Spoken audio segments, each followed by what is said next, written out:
chapitre 5. C'est parti pour la lecture.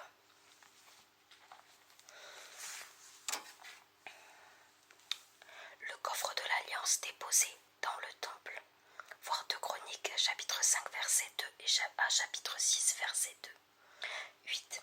À ce moment-là, le roi Salomon invita les anciens du peuple, les chefs des tribus et les représentants des vieilles familles d'Israël à se rassembler auprès de lui à Jérusalem pour transporter le coffre de l'Alliance du Seigneur depuis la cité de David, qu'on appelle également Sion, jusqu'au temple.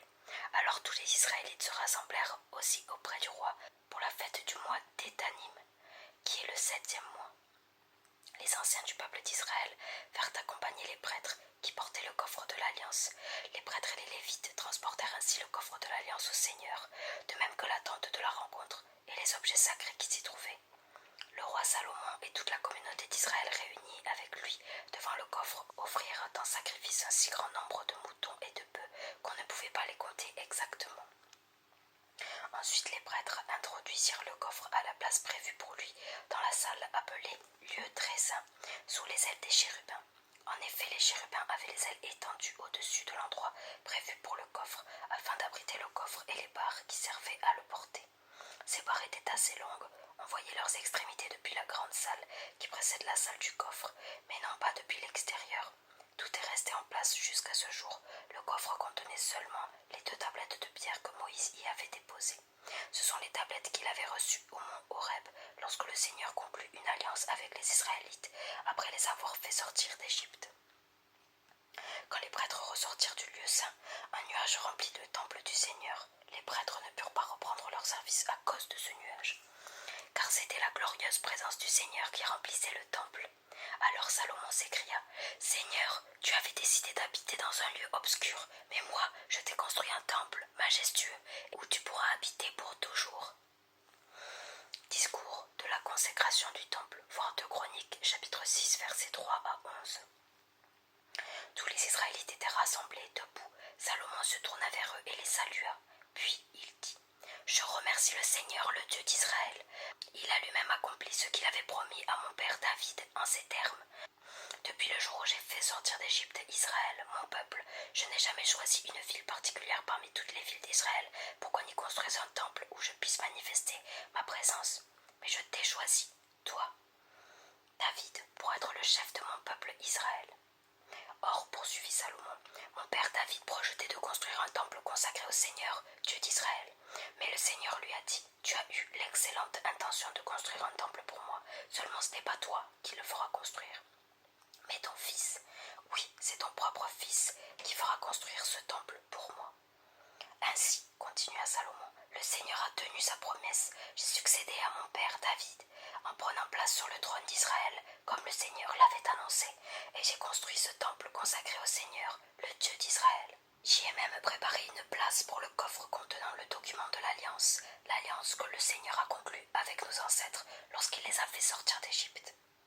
La prière solennelle de Salomon, voir 2 Chroniques, chapitre 6, versets 12 à 40. Ensuite, Salomon se tint devant l'autel du Seigneur, en face de tous les Israélites assemblés. Il leva les mains vers le ciel pour prier. Il dit : « Seigneur Dieu d'Israël, il n'y a pas de Dieu comme toi, ni là-haut dans le ciel, ni ici-bas sur la terre. Tu maintiens ton alliance avec tes serviteurs. Tu leur restes fidèle quand ils se conduisent eux-mêmes devant toi avec une entière loyauté. Tu as fait pour ton serviteur David, mon père, ce que tu lui avais promis. Oui, ce que tu lui avais dit, tu l'as accompli toi-même aujourd'hui. Et bien maintenant, Seigneur Dieu d'Israël, accomplis également ce que tu avais promis à ton serviteur David, mon père, lorsque tu lui as dit : si tes descendants se conduisent loyalement à mon égard comme tu l'as fait toi-même, je t'assure qu'il y aura toujours devant moi l'un d'entre eux qui régnera après toi sur le peuple d'Israël. Ainsi, Dieu d'Israël, réalise maintenant, je t'en supplie, cette promesse faite à ton serviteur David, mon père. » Mais Dieu pourrait-il vraiment habiter sur la terre ? Le ciel, malgré son immensité, ne peut déjà pas se contenir, encore moins le temple que j'ai construit. Pourtant, Seigneur mon Dieu, tourne-toi vers moi, entends ma prière suppliante. Oui, écoute l'appel pressant que je t'adresse aujourd'hui. Ouvre tes yeux, considère ce temple avec bienveillance, nuit et jour, puisque c'est le lieu dont tu as dit : J'y manifesterai ma présence. Écoute la prière que je t'adresse ici. Écoute mon appel et l'appel qu'Israël, ton peuple, t'adresse. Tournez vers ce lieu. Écoute-nous, Seigneur, dans le ciel, là où tu habites. Écoute-nous et pardonne-nous. Quand un homme est accusé d'avoir fait du tort à son prochain, ou peut exiger de lui un serment lié à une malédiction, s'il vient alors prêter serment devant ton autel, dans ton temple, toi, Seigneur, dans le ciel, sois attentif, interviens et prononce le jugement sur tes serviteurs, afin que le coupable soit puni et que le juste soit reconnu innocent. Quand les Israélites seront battus par leurs ennemis parce qu'ils t'auront désobéi, s'ils te demandent pardon, s'ils te louent, s'ils te prient et te supplient dans ce temple, toi, Seigneur dans le ciel, sois attentif, pardonne leurs péchés et rends-leur les terres que tu as données autrefois à leurs ancêtres, puisqu'ils sont ton peuple. Ou bien quand le ciel se fermera et qu'il n'y aura plus de pluie parce que les Israélites t'auront désobéi. S'ils se tournent vers ce lieu pour te prier, s'ils te louent, et si, humiliés, ils cessent de te désobéir, toi, Seigneur, dans le ciel, sois attentif et pardonne leurs péchés, puisqu'ils sont tes serviteurs et ton peuple. Bien plus, enseigne-leur à bien se conduire, puis fais tomber la pluie sur cette terre qui t'appartient et que tu leur as donnée en propriété. Quand le pays sera frappé par la famine ou la peste, quand les céréales sécheront ou pourriront sur pied, quand les sauterelles et les criquets arriveront en masse, quand les ennemis opprimeront les Israélites jusque dans leurs villes fortifiées, quand se produira n'importe quelle catastrophe ou n'importe quelle épidémie, si les Israélites, ton peuple, frappés du plus profond remords, t'adressent des prières suppliantes, s'ils se tournent vers ce temple et lèvent les mains pour te prier, toi, Seigneur, dans le ciel où tu habites, sois attentif, pardonne-leur, interviens et traite chacun selon sa conduite, puisque tu connais son cœur. En effet, toi seul, tu connais le cœur de tous les hommes. Agis de cette manière, afin que les Israélites te respectent toujours, tout le temps qu'ils vivront sur cette terre que tu as donnée à nos ancêtres. Quand on parlera de ton nom glorieux et de ta puissance avec laquelle tu agis, même les peuples étrangers l'apprendront. Si alors un étranger, quelqu'un qui ne fait pas partie d'Israël, ton peuple, vient d'un pays éloigné pour te prier dans ce temple, toi, Seigneur, dans le ciel où tu habites, sois attentif et accorde-lui ce qu'il demande. De cette manière, tous les peuples de la terre te connaîtront.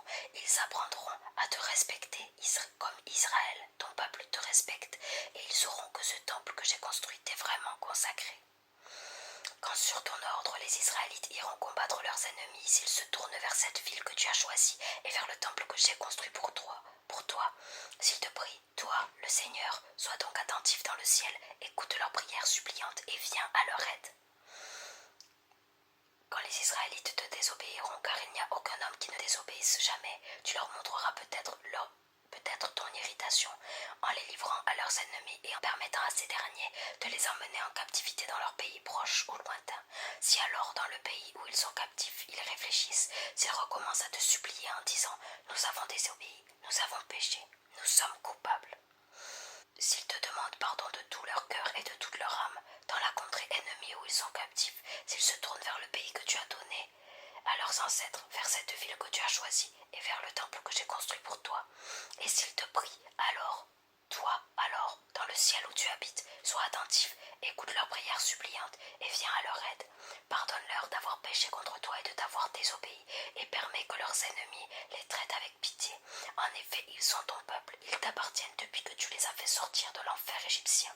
Ouvre les yeux, Seigneur Dieu, écoute les supplications que nous t'adressons, ton peuple et moi-même, toutes les fois que nous crierons vers toi. En effet, c'est toi qui nous as choisis parmi tous les peuples de la terre pour que nous t'appartenions. Toi-même, tu l'as déclaré par l'intermédiaire de ton serviteur Moïse lorsque tu as fait sortir d'Égypte nos ancêtres. Salomon demande la bénédiction de Dieu. Durant cette solennelle prière de supplication adressée au Seigneur, Salomon s'était tenu à genoux devant l'autel, les mains levées vers le ciel. Lorsqu'il eut terminé de prier, il se leva et, debout, il bénit à haute voix toute l'assemblée d'Israël. Il dit « Je remercie le Seigneur qui a donné la paix à Israël, son peuple. Tout comme il l'avait promis, en effet, il a réalisé en tous ses détails la merveilleuse promesse qu'il avait faite par l'intermédiaire de son serviteur Moïse. Maintenant, je demande au Seigneur notre Dieu d'être avec nous, comme il a été avec nos ancêtres, qu'il ne nous abandonne pas, qu'il ne cesse pas de nous soutenir, qu'il attire nos pensées vers lui afin que nous nous conduisions comme il le veut. en obéissant aux commandements, aux lois et aux règles qu'il a données à nos ancêtres, que le Seigneur notre Dieu se souvienne jour et nuit des supplications que je lui ai adressées, afin que jour après jour il vienne à notre aide, à vous et à moi, car nous sommes son peuple. Ainsi, tous les peuples de la terre sauront que le Seigneur seul est Dieu, et qu'il n'y en a pas d'autre. Et alors votre cœur appartiendra sans réserve au Seigneur notre Dieu, pour obéir à ses lois et à ses commandements, comme aujourd'hui. Les sacrifices offerts au Seigneur. Voir 2 Chroniques chapitre 7, versets 4 à 10. Le roi Salomon et tous les Israélites qui étaient présents offrirent des sacrifices en l'honneur du Seigneur. Salomon offrit 22 000 bœufs et 120 000 moutons et chèvres en sacrifice de communion pour inaugurer le temple du Seigneur. Ce même jour, le roi consacra tout le centre de la cour qui s'étend devant le temple du Seigneur. En effet, l'autel de bronze qui se trouve auprès de l'entrée du temple était trop petit pour recevoir tous les sacrifices, et Salomon dut utiliser la cour pour faire brûler les sacrifices complets, les offrandes végétales et les parties grasses des sacrifices de communion. À cette même occasion, Salomon célébra la fête des huttes en compagnie des Israélites assemblés en grand nombre. Ils étaient venus de tout pays, depuis l'Ebo Hamath au nord jusqu'au torrent d'Égypte au sud. Ils célébrèrent donc la fête en présence du Seigneur Dieu pendant 7 jours, puis encore pendant 7 jours, soit 14 jours. Le lendemain, le roi renvoya les Israélites chez eux. Ceux-ci vinrent saluer le roi, puis s'en allèrent, tout joyeux et le cœur content, parce que le Seigneur s'était montré plein de bienveillance envers son serviteur David et envers Israël, son peuple. Voilà pour 1 roi. Chapitre 8, on va aller à 2 Chroniques. Chapitre 5. Il n'y a pas de titre. 5. Lorsque Salomon eut terminé tous les travaux de construction du temple du Seigneur, il fit emmener ce que son père David avait consacré au Seigneur, argent, or et objets de toutes sortes. Et il déposa le tout dans la chambre du trésor du temple. Le coffre de l'Alliance déposé dans le temple, voir 1 roi chapitre 8, versets 11 à 13. À ce moment-là, le roi Salomon invita les anciens du peuple, les chefs des tribus et les représentants des vieilles familles d'Israël à se rassembler à Jérusalem pour transporter le coffre de l'Alliance du Seigneur depuis la cité de David, qu'on appelle également Sion, jusqu'au temple. Alors tous les Israélites se rassemblèrent aussi pour la fête du 7e mois. Les anciens du peuple d'Israël faire accompagner les Lévites qui portaient le coffre de l'Alliance. Les prêtres lévites transportèrent ainsi le coffre sacré, de même que la tente de la rencontre et les objets sacrés qui s'y trouvaient. Le roi Salomon et toute la communauté d'Israël réunis avec lui devant le coffre offrirent en sacrifice un si grand nombre de moutons et de bœufs qu'on ne pouvait pas les compter exactement. Ensuite, les prêtres introduisirent le coffre à la place prévue pour lui dans la salle appelée lieu très saint, sous les ailes des chérubins. Les chérubins avaient des ailes étendues au-dessus de l'endroit prévu pour le coffre, afin de couvrir le coffre et les barres qui servaient à le porter. Ces barres étaient assez longues, et on ne voyait leurs extrémités que si l'on se trouvait entre le coffre et l'entrée de la salle, mais pas depuis l'extérieur. Elles sont restées en place jusqu'à ce jour. Le coffre contenait seulement les 2 tablettes de pierre que Moïse y avait placées. Ce sont les tablettes qu'il avait reçues au mont Horeb lorsque le Seigneur conclut une alliance avec les Israélites après les avoir fait sortir d'Égypte. Les prêtres ressortirent du sanctuaire. Tous les prêtres présents s'étaient purifiés sans observer l'ordre des groupes. Les Lévites musiciens, Asaph, Héman, Yédoutoun, ainsi que leurs fils et les autres membres de leur clan, étaient revêtus de lin fin et se tenaient avec des cymbales, des harpes et des lyres à l'est de l'autel. Près d'eux se trouvaient 120 prêtres sachant jouer de la trompette. Tous ensemble, les joueurs de trompette et les autres musiciens se firent entendre à l'unisson pour acclamer et louer le Seigneur lorsque s'éleva le chant accompagné par les trompettes, les cymbales et les autres instruments. Acclamez le Seigneur car il est bon et son amour n'a pas de fin. Un nuage remplit le temple, la maison du Seigneur. Les prêtres ne purent pas reprendre leur service à cause de ce nuage, car c'était la glorieuse présence du Seigneur qui remplissait le temple. Voilà pour la lecture du jour. Donc on peut simplement voir qu'on a pas mal avancé sur une longue prière de Salomon au Dieu pour le remercier, pour le glorifier et pour permettre d'étendre sa bénédiction plus loin encore que sa propre construction dans le monde. Amen, alléluia, gloire à Dieu pour la vie de Salomon dans ce chapitre. Gloire à Dieu pour sa prière aussi, qui nous bénit encore aujourd'hui. Et voilà, et puis dans 2 Chroniques, on a simplement avancé jusqu'au moment où Dieu se manifeste dans le temple par un grand nuage et donc qui fait cesser toute activité parce que Dieu est les domiciles dans le temple qu'il avait prévu pour sa gloire. Alléluia. Je vous laisse ici pour ce soir. Je vais mettre mon petit marque-page. Je vous laisse ici pour ce soir. Restez richement bénis et on se retrouve lundi soir, donc l'année prochaine. Passez un très joyeux réveillon. N'oubliez pas, d'ici là, abonnez-vous. Adieu.